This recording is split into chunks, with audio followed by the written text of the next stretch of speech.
Hola, buenas noches, bienvenidos al programa, yo soy Jaime Bailey. Hoy ha venido un gran periodista, un ya legendario periodista, uno de los mejores periodistas de la televisión en español. Lo respeto y lo admiro profundamente, Jorge Ramos, que ha hecho una carrera épica en la televisión y que como entrevistador es siempre rebelde, desobediente, insolente con el poder. Pero yo lo he visto entrevistar a dictadores, a espadones, a golpistas, a presidentes de derechas, de izquierdas. Jorge está siempre en la orilla contraria al poder. Una cosa muy difícil de hacer. Y para eso hay que tener, además de inteligencia, coraje.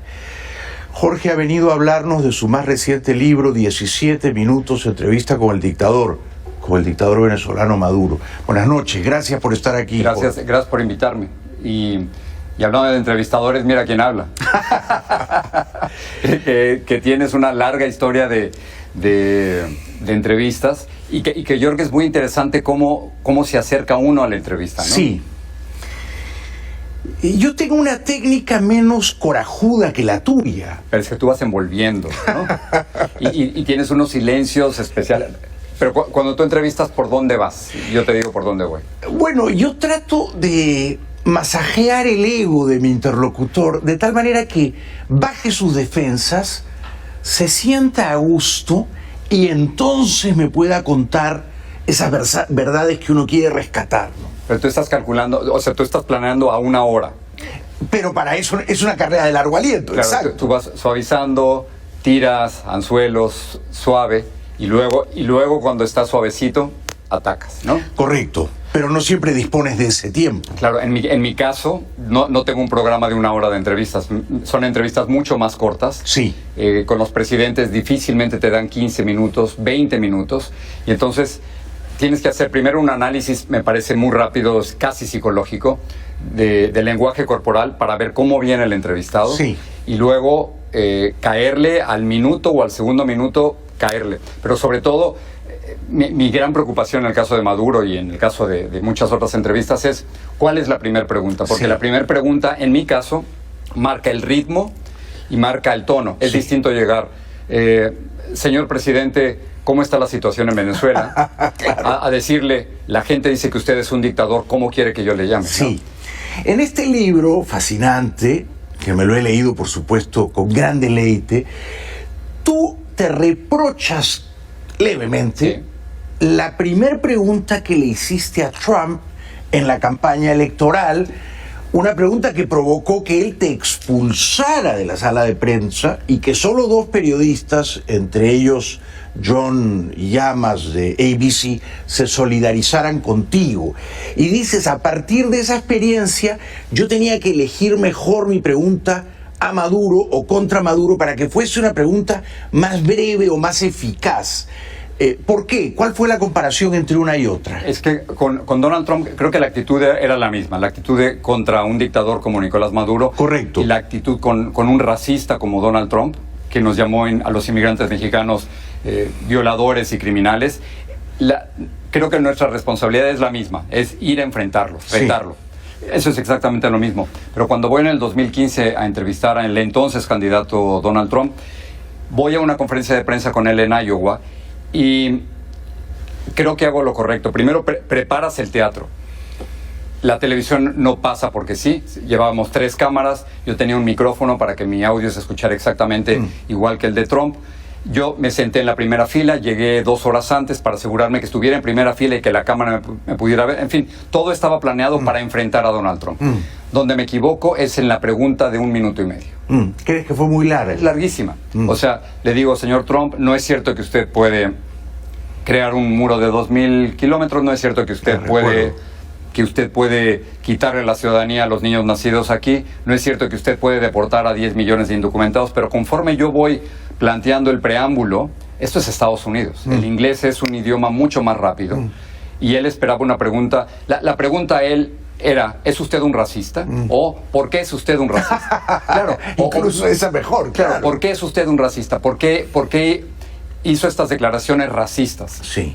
Eso me hubiera evitado muchísimo y él hubiera contestado, se hubiera enganchado y ya. Pero claro, llego al minuto preguntándole todas estas cosas, planteando el contexto, y lo que él hace, Trump, es lanza una especie de beso, mueve la boca, que es la señal al guardaespaldas. No sabía. Sí, si te fijas, él hace así, envía un beso al aire, el guardaespaldas más alto que yo, todos son más altos que yo. Y de pronto se me para enfrente y me agarra el antebrazo y me saca. Finalmente creo que logré lo que quería, que era enfrentar al racista, pero en el análisis me equivoqué por una pregunta tan larga. Entonces, al llegar con Maduro, quería haber aprendido de esa experiencia y hago preguntas mucho más cortas, dejo a un lado la pretensión de inteligencia y lo único que quiero es ir por el león. Sí, ir por el león. Ir por el león. Gabriel García Márquez decía que todos teníamos un león que cazar. Un león. Y tienes pocas balas, ¿no? Entonces cada bala tiene que ir al corazón del león. Ahora, a mí me parece que elegiste muy bien tu primera pregunta, ¿no? Pues tú le dices, usted es un presidente ilegítimo. Claro, usted es un dictador, exacto. Tú lo afirmas. Sí. De manera que, ¿cómo debo llamarlo? Algo así, ¿no? Exactamente. ¿Tenías otras alternativas que desechaste? Teníamos, esa mañana estábamos desayunando con los camarógrafos y ellos querían saber, y los productores, qué tipo de entrevista iba a hacer para prepararse. Cómo moverse, si abrir el tiro a un two-shot para que apareciéramos él y yo, o cerrarlo a un zoom-in para ver la cara de él. Entonces les digo, no se preocupen, voy a empezar suave. Y para mí eso era empezar suave. Lo que queríamos era una primer pregunta en donde lo pusieras inmediatamente contra la pared, pero que le dieras la oportunidad de conversar. Las otras opciones eran llegar y decirle, usted es un asesino. ¿Por qué es un asesino? Sí. Usted es responsable de que 5 millones se hayan ido. Usted es responsable de que haya 800 prisioneros políticos. Esa era otra opción que quizás se hubiera levantado. Y el momento político quizás me hubiera permitido otra pregunta de ¿por qué no se va? En ese momento, a principios del 2019, Juan Guaidó se había declarado presidente interino, tenía el apoyo de 60 países. Donald Trump había dicho que tenía todas las cartas sobre la mesa. Él le había dado 2 entrevistas a Jordi Évole, de la televisión española, y a la BBC de Londres. Él se sentía contra la pared.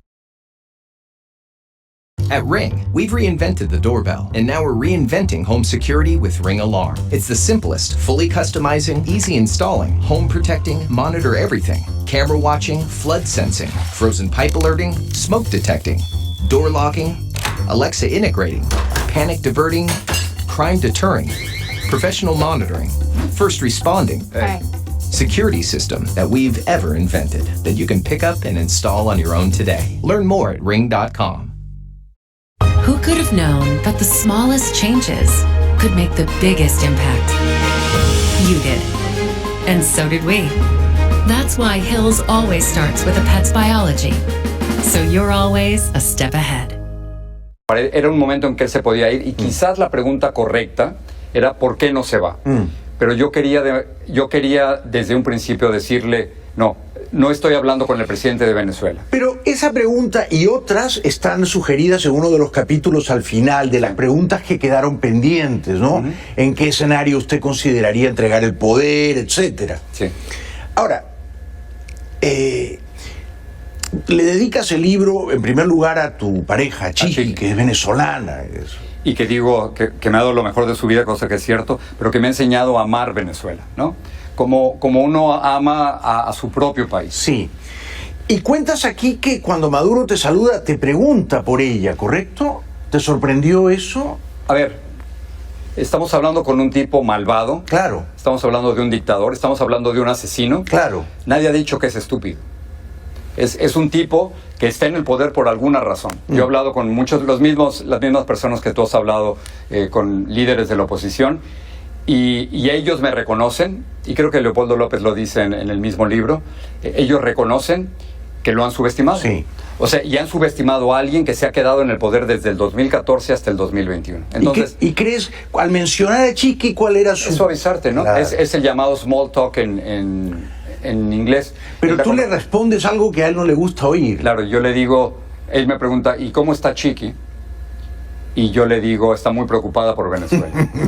O sea, él lo que está diciendo es, vamos a ser amigos, quiero acercarme, ¿no? Eso es lo que me está diciendo. Y yo lo que le estoy diciendo, no quiero eso. Y luego pasa algo terrible, que es, los camarógrafos no están listos, Jaime. No están listos para grabar en ese instante, después de que yo le digo está muy preocupada por Venezuela, y entonces pasan 2 o 3 minutos en silencio, de absoluto silencio, en el Palacio de Miraflores, rodeados él de su séquito. Sí. Llega el Aizami, llega Jorge Rodríguez, Delcy, la hermana, Cilia. Sí, Cilia, están todos ahí. Sí. Ahora, antes de entrar en la propia entrevista y en el final brusco, en la confiscación del material, en cómo luego ustedes obtienen una copia en circunstancias verdaderamente rocambolescas. Sí.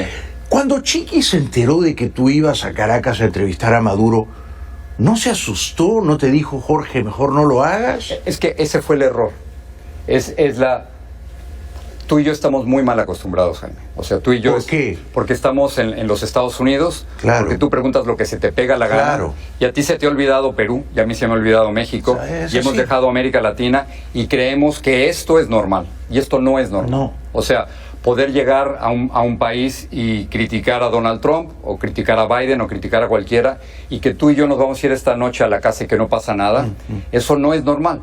Está en América Latina y en otros países, esta libertad de expresión que tenemos no existe. Sí. Y el grave error fue pensar que yo podía ir a Venezuela y que el dictador no me iba a tratar como un dictador. Sí. O sea, el dictador me trató como un dictador. Sí, si todo él quería, el tiempo. Claro, y el error de Chiqui después de tantos años aquí, y el error mío y de muchos, fue creer que podíamos llegar a Venezuela a hacer una entrevista con el dictador y regresarnos con nuestra cinta debajo del hombro. Eso no era posible. No fue posible. No fue posible porque él en el minuto 17 se levanta y luego sus matones requisan, ¿no? O sea, roban todo el material, todo. Y hasta la fecha nos han quitado todo. Ahora, claro, no han devuelto nada. No, se robaron, son cientos de miles de dólares que se robaron, pero uno se va a preguntar por qué un gobierno que tiene petróleo se tiene que robar unas cámaras de televisión y unas cintas de video. De todas las cosas que tú le dices, porque tú le vas diciendo, es un balazo tras otro, ¿cuál crees que fue la que más le molestó? Yo creo que hay 2 o 3 momentos de la entrevista que no le gustan. El primero me lo acepta, de que él es un dictador, porque estamos empezando, ¿no? Él me está midiendo y yo le estoy midiendo. Y después, cuando le digo que Hugo Carvajal, quien fue uno de sus principales asesores, ¿no? Y que le dice, tú mataste a muchos jóvenes, tú eres el responsable de los muertos, ya no le gusta. Y cuando hablamos de los prisioneros políticos, me dicen, no, aquí no hay prisioneros políticos. Le digo, claro que hay prisioneros políticos. Y afortunadamente la gente de la oposición me había dado los nombres de más de 400 prisioneros políticos. Le acerco de hecho, es la portada. Y le digo, ¿quieren los nombres? Aquí están. Sí. En ese momento él se da cuenta que ya no hay salida. Es decir, que habíamos llegado a un callejón donde nos íbamos a tener que pelear, porque no había salida. Y él me dice, te vas a tragar él cree que es una provocación, y dice, te vas a tragar tu provocación con una Coca-Cola. Una Coca-Cola. Sí. Supongo que será una expresión muy venezolana, pero... Sí, tu basurita, decía, o que... Claro. Sí, ahora, él una y otra vez, y esto me pareció interesante, te decía, tú no eres un periodista, tú eres un provocador profesional. Pero es la estrategia cubana. Claro. Es la misma estrategia de Fidel Castro. Claro. O sea, la única vez que pude entrevistar a Fidel Castro, lo primero que hace es me pone la mano sobre el hombro. Lo recuerdas aquí. Y veo sus uñas largas, porque él era, por supuesto, mucho más alto, y pregunta, ¿y tú quién eres?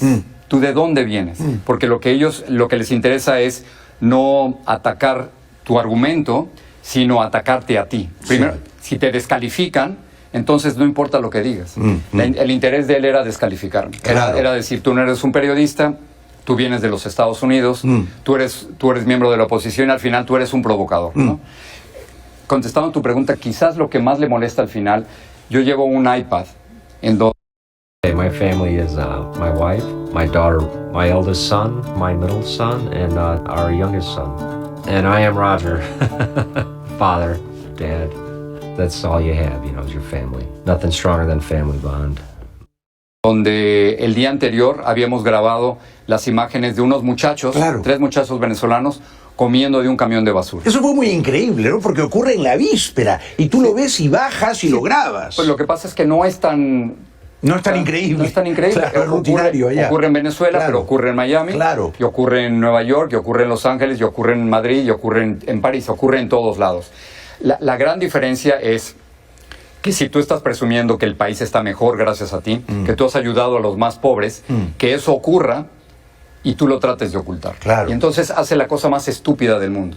Maduro se para y con una mano muy grande trata de tapar la imagen del iPad para que las cámaras no lo vean. Qué terrible eso, ¿no? Es una falta de comprensión de cómo funciona el mundo. Sí. Además, que es un gesto tonto, pero quizás muy simbólico, porque es: quiero tapar la realidad Claro, de Venezuela. claro. No quiero que esta realidad de Venezuela, que demuestra que la revolución bolivariana ha fallado, se dé a conocer en el mundo. Claro, era eso mismo, era el dictador tratando de tapar la verdad con sus propias manos, Y ¿no? fíjate, me aguantó todo. Aguantó lo de los asesinatos, Claro, aguantó claro. la tortura, aguantó los prisioneros políticos, aguantó el no verse como un presidente legítimo. Donde no aguanta es la visión de la Venezuela destruida. Muy de notable eso. Que ellos han destruido. Muy notable eso. Ahora, ¿la decisión final de interrumpir la entrevista la toma él o la toma Jorge Rodríguez? La toma él. La toma él. Dice,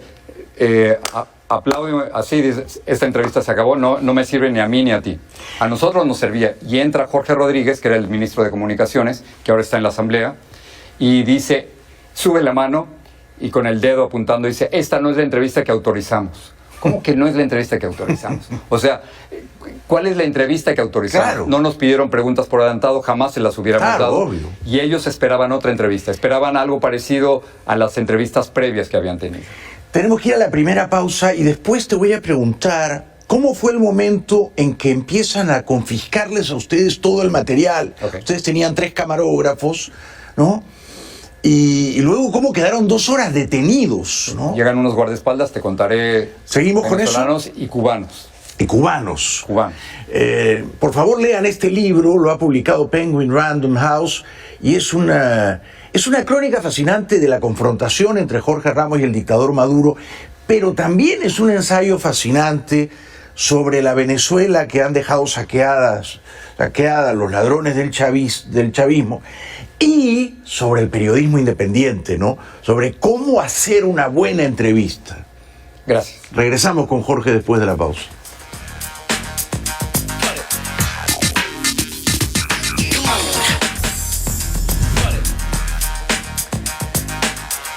El gran periodista y escritor Jorge Ramos ha venido esta noche y está presentando su último libro, su más reciente libro, 17 minutos, entrevista con el dictador, que recrea minuciosamente, con atención al detalle, la entrevista áspera y súbitamente interrumpida que tuvo con Maduro en febrero de 2019.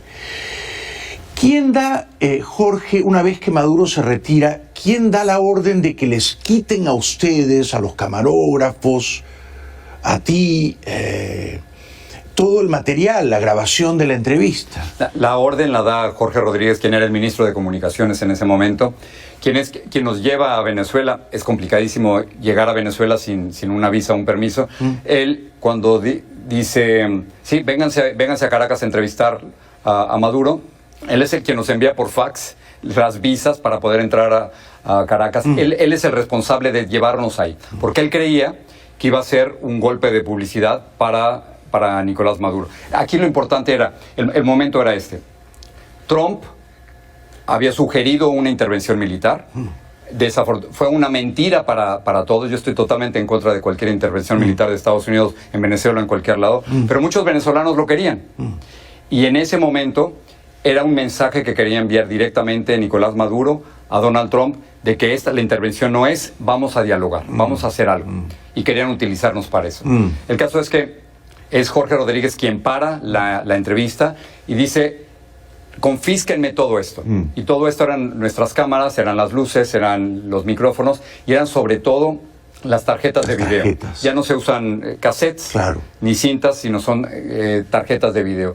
Los camarógrafos sabían que algo así podía ocurrir, algunos se las empiezan a esconder en los pantalones, y al final llega un equipo grandísimo de guardaespaldas venezolanos y cubanos, y eso lo sabemos porque 2 de las productoras son cubanas, y identificaron inmediatamente el acento. El acento. Y incluso hay una conversación entre ellos, le dicen, oye, tú eres cubano, ¿verdad? No, yo no soy cubano, ¿cómo sabes? Bueno, será ruso, porque el acento era clarísimo. Es decir, esa es la intervención de la dictadura cubana en la dictadura venezolana.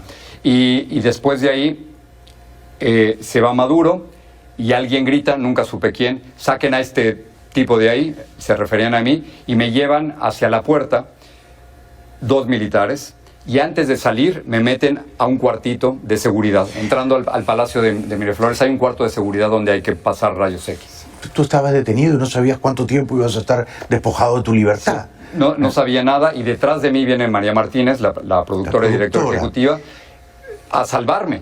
O sea, ella era la encargada de todo el equipo y no me quería dejar solo, y hace algo muy importantísimo, que es llama por teléfono a nuestro jefe Daniel Coronel en Miami.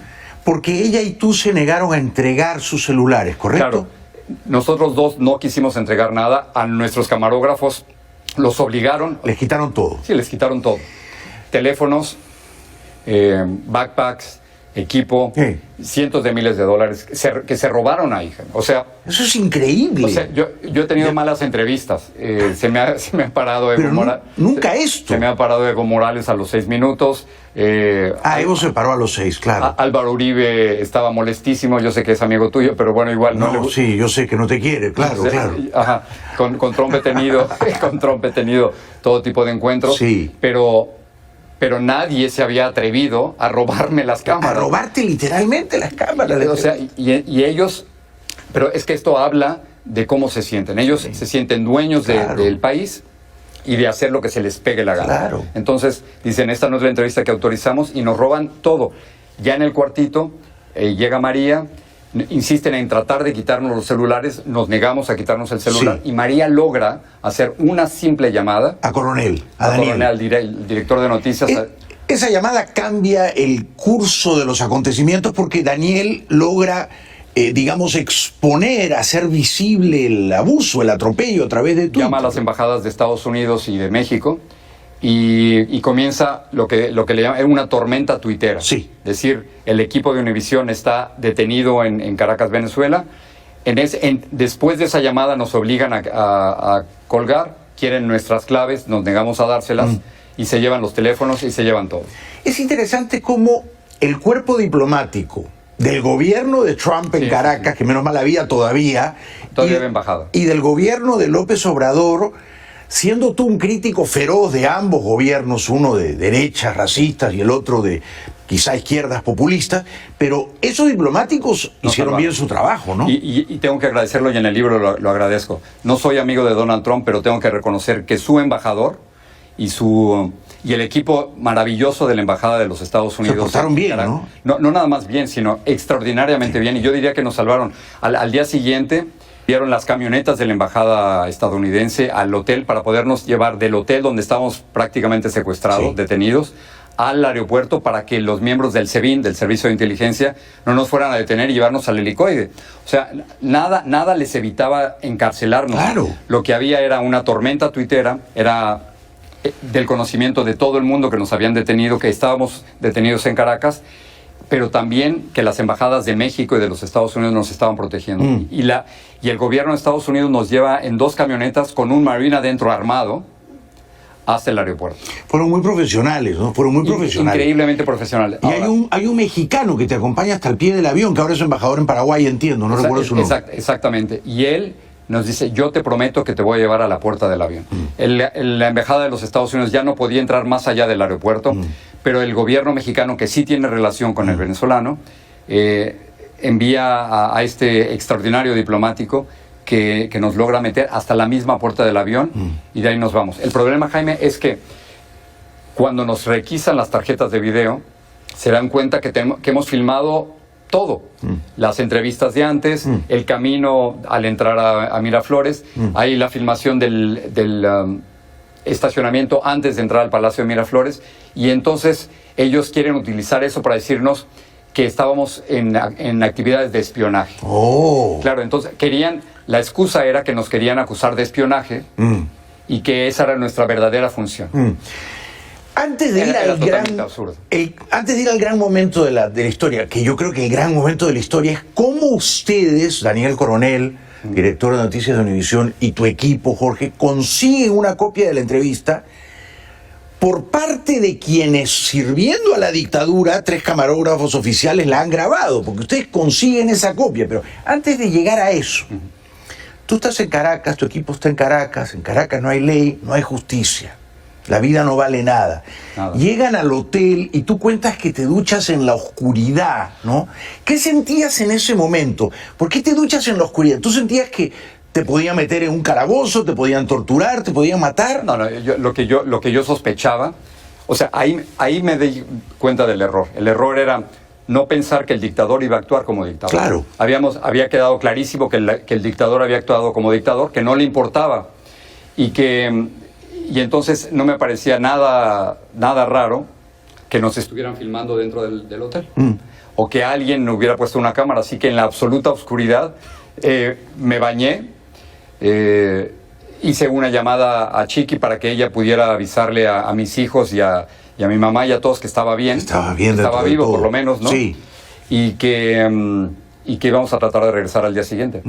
Pero es en ese momento cuando me doy cuenta, estoy en una dictadura y pueden hacer con nosotros lo que se les pegue la gana. Claro, claro. Y esa lista de más de 800 o 900 prisioneros políticos perfectamente podía aumentar por 7 más. Podía ser uno más. Y no hubiera pasado absolutamente nada. Ellos creo que después se equivocan. ¿Por qué no pasó eso? Es decir, ¿por qué ellos se achantan y reculan? Algo pasa. Lo que pasa es, primero, se da todo a conocer a través de las redes sociales. Gracias a las redes sociales. Sí. Y hay que reconocer la enorme presión de los gobiernos de Estados Unidos, la importancia de un pasaporte mexicano y de un pasaporte estadounidense. En ese momento, de nuevo el contexto. Lo que quería Maduro era tener una conversación con Trump, sí, y no quería tener unos periodistas estadounidenses en una cárcel venezolana. Te salva ser estadounidense y mexicano. El propio Maduro te lo dice. Te dice, si tú fueras venezolano... ¿Cómo fue que te lo dijo? Porque yo lo estoy acusando de asesinato. Claro. O sea, él es responsable de decenas, cientos de muertes de las manifestaciones, cuando él permite que grupos de los colectivos salgan a matar a jóvenes que están manifestándose. Y entonces cuando yo le digo eso y cuando le digo que no solo eso, sino que hay informes de derechos humanos de que ellos están torturando a muchos de estos manifestantes, sí, me dice, si tú fueras venezolano, tendrías que ir a la justicia. Sí. Y esa es la gran diferencia. Y te digo que estamos mal acostumbrados tú y yo. Esa es la gran diferencia de hacer periodismo en otro lado. En una sociedad libre. Claro, a llegar a hacerlo en un país como Venezuela. Claro. Esa era la gran diferencia. Ahora, ¿cuánto tiempo transcurre entre tu llegada a Miami, que es heroica, te espera toda la prensa en el aeropuerto, han salvado la vida, han perdido la entrevista, pero han salvado la vida, ¿no? Pero para entiendo que no perder la entrevista es perderlo todo. Claro. Entiendo que no te quitan el iPad, ¿no? No me quitan el iPad. ¿Por qué? Por tontos, porque me lo hubieran podido haber quitado, donde tenía todas mis fotografías, o sea, podrían haberme chantajeado toda la vida. Claro, ¿no? claro.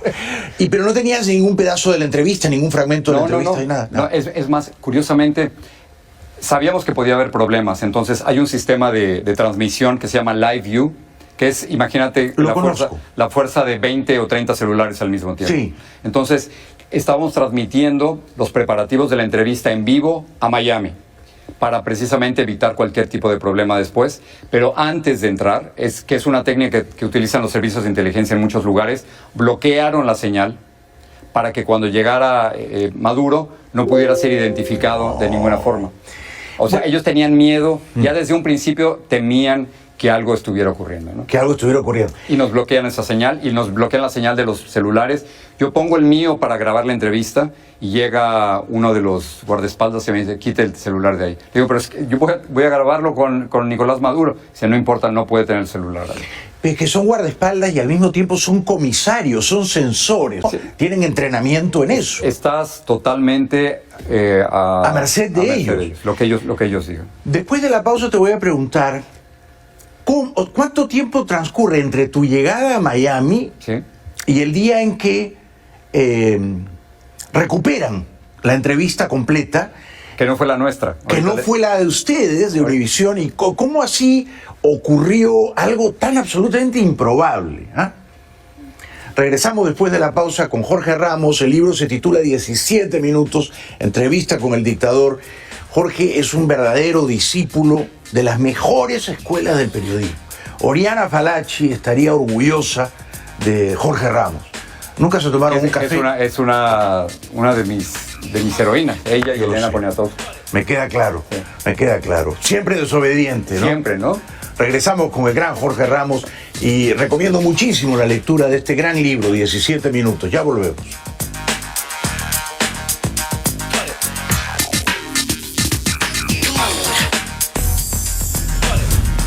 Bienvenidos de vuelta. Estoy conversando con Jorge Ramos, que es un grandísimo periodista y que ha dado testimonio de ello en la entrevista que tuvo con el dictador Maduro a principios de 2019.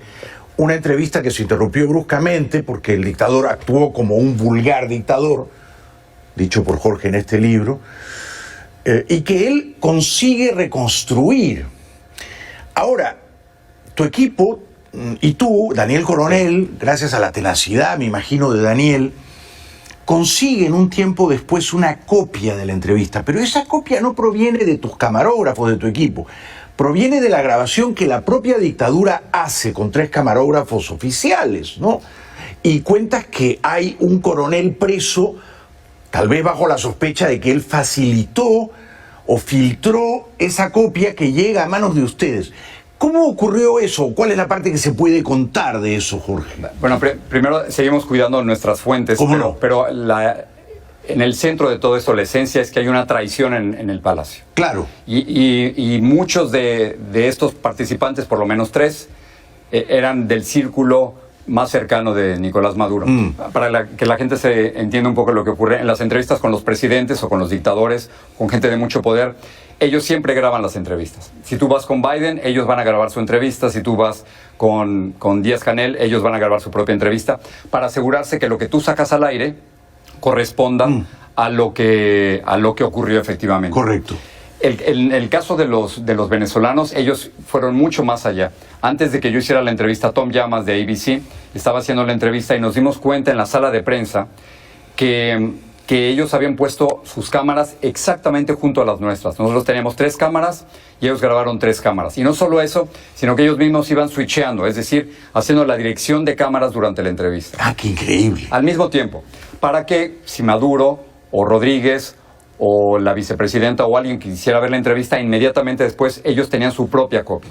Muy bien, ese fue el error. Ese fue el error. Porque nos decomisan todo, mandan destruir, supongo, las tarjetas de video, nuestro video, y quizás mandan destruir también su propia entrevista para que dentro del gobierno no quede nada. Para que esa entrevista nunca existió. Nunca existió. Y esa era mi gran tristeza, que de todo esto que te estoy contando, si no, tú a lo mejor me lo crees, pero muchos otros podrían no creérmelo, y si yo no tuviera cómo demostrar lo que te estoy diciendo, me dirías, bueno, qué buena pregunta, pero no la vi. Y no hay cosa más terrible que hacer una gran entrevista y que luego te la roben, o que os estropee, o no quede el material. O que no grabaste. No puedas demostrar que eso ocurrió. Y eso era, habíamos regresado de la dictadura venezolana sin la entrevista. Claro. Había ganado Maduro. Claro, totalmente. Había ganado Maduro. Entonces, lo que ocurre es que meses después, cerca de 3 o 4 meses después,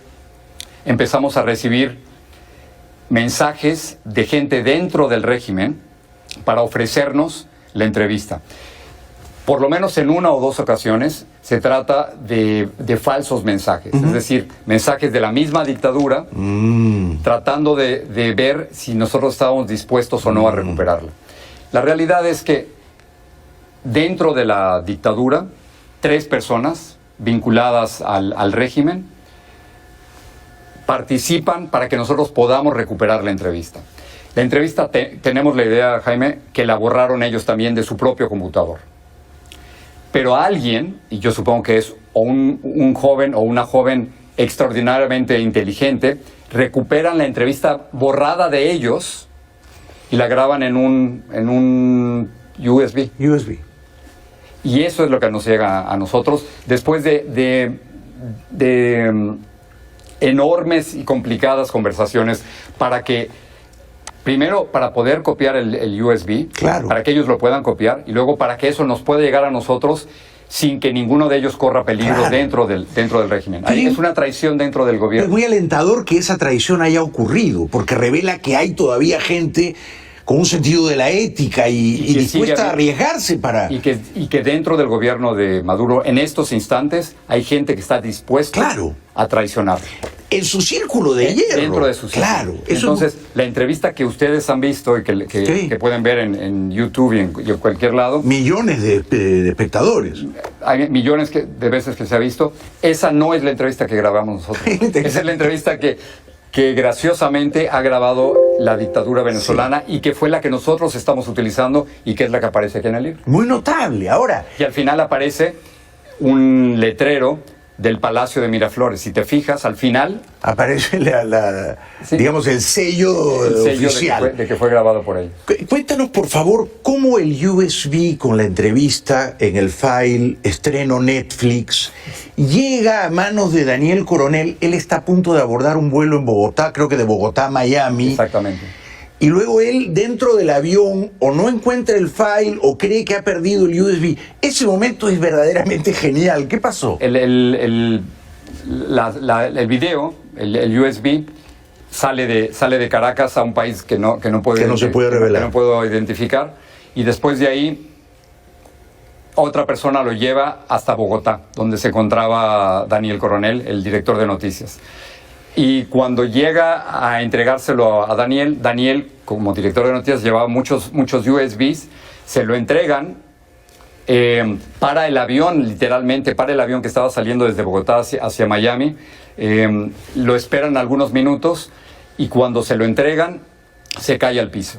Y entonces Daniel... Estaba nervioso, Daniel entra y lo mete en una de sus bolsas. Cuando trata de sacarlo ya en pleno vuelo, se da cuenta que no sabe cuál es. Lo que pasa es que para confundir a cualquiera, en caso de que fueran detenidos, en lugar de poner entrevista de Jorge Ramos con Nicolás Maduro, creo que decía estreno Netflix. Estreno de Netflix. Entonces, Daniel empieza a revisar todos los USBs y se da cuenta que ninguno dice entrevista de Maduro o entrevista de Jorge Ramos. Y cree que lo ha perdido. Cree que se quedó perdido en el túnel del aeropuerto de Bogotá. Qué momento de desesperación. Desesperado, el avión ya había despegado. Claro. Él te lo contará mejor.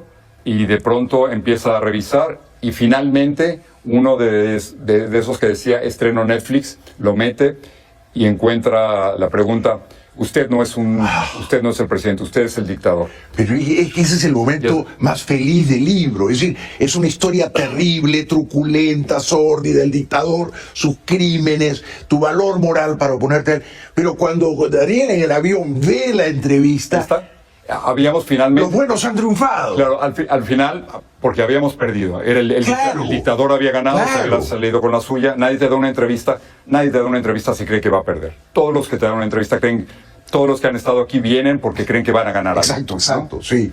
Y en el caso de Maduro es exactamente lo mismo. Sí. Y entonces ellos habían ganado y al final, efectivamente, recuperamos la entrevista de ellos, ni siquiera la nuestra. Yo espero que en algún momento podamos recuperar la nuestra porque era de muchísimo mejor calidad, pero no importa. Ahora, al final el contenido era lo que importaba. ¿No será que estreno Netflix resulta premonitorio y de esto se hace, por ejemplo, un documental para Netflix? Me encantaría que el documental saliera cuando Nicolás Maduro dejara el poder. Yo creo que... Bueno, porque todos los dictadores caen. Yo quiero seguir creyendo que todos los dictadores caen. Tú has hablado con todos los miembros de la oposición. Sí. Antes de venir aquí estaba haciendo un poco mi tarea con uno de los asesores del Consejo de Seguridad de los Estados Unidos y me decía que la única salida en estos momentos es una salida negociada y democrática. Y él cree que la presión bilateral que le impuso Estados Unidos a Maduro durante su gobierno no funcionó, las amenazas no han funcionado, la oposición reconoce que ha subestimado a Nicolás Maduro y hay que buscar otra salida. Creo que Guaidó y la oposición tienen razón, tiene que ser una solución con unas elecciones democráticas, con observación internacional y no veo otra salida más que eso. O sea, con presión internacional. 5 millones de venezolanos se han ido. Es peligrosísimo en estos momentos estar en Venezuela. Sí. Pero no podemos conformarnos con que ahí continúe una dictadura. No podemos aceptar eso. No se puede aceptar eso. Sí. Claro, no hay que aceptarlo como, no hay que naturalizarlo, dicen ahora, claro. Y no hay que cubanizar la situación, No, es decir, no no. podemos permitir que Venezuela se convierta en Cuba en el sentido de que haya una dictadura de décadas. O sea, no podemos normalizar eso, ni permitir... Se trata de tener un continente americano sin dictaduras, que no haya dictadura en Nicaragua, que no haya dictadura en Cuba, que no haya dictadura en Venezuela. Esa es la idea, ¿no? Sí. Tú has conseguido algo muy notable, que es la envidia de todos los periodistas, y me incluyo, y es que te odian por igual Trump y Maduro. Algo tiene que haber hecho bien, ¿no? Y los dos, de alguna manera, te mandaron a sus matones encima, ¿no? Sí, es cierto. Y a veces me acusan que soy de izquierda, a veces que soy de derecha. Por eso te lo digo, porque... Y me parece que está bien. Pero la filosofía periodística aquí, la idea es, hay una palabra preciosa en español que no existe en inglés, que es contrapoder. Ah, sí, sí, la citas aquí. Claro, y la palabra es preciosa. Claro. Tú has sido contrapoder toda tu vida. Y la idea de contrapoder es que si tú eres contrapoder, si estás del otro lado del poder, no importa quién esté ahí, no importa si ahora es López Obrador, antes fue Peña Nieto y antes fueron priistas y panistas. Lo importante es que como periodistas siempre debemos estar del otro lado del poder. Absolutamente. Si estás del otro lado del poder, estás bien. Absolutamente. Y el periodismo tiene la maravilla que además te da dos cosas. Una, te mantiene joven toda la vida, porque si no estás al día, estás perdido. Y lo segundo es que te mantiene rebelde toda la vida. Mira la edad que tenemos y seguimos haciendo una sarta de tonterías todavía. Nos odian por todos lados. Y a propósito de la rebeldía, y después de la pausa, le voy a preguntar a Jorge en los minutos finales de esta entrevista, ¿cómo y por qué el teléfono celular que había llevado a Caracas, que se lo entregan en una bolsita plástica transparente, él lo destruye, pero además lo destruye Con ganas. Con ganas.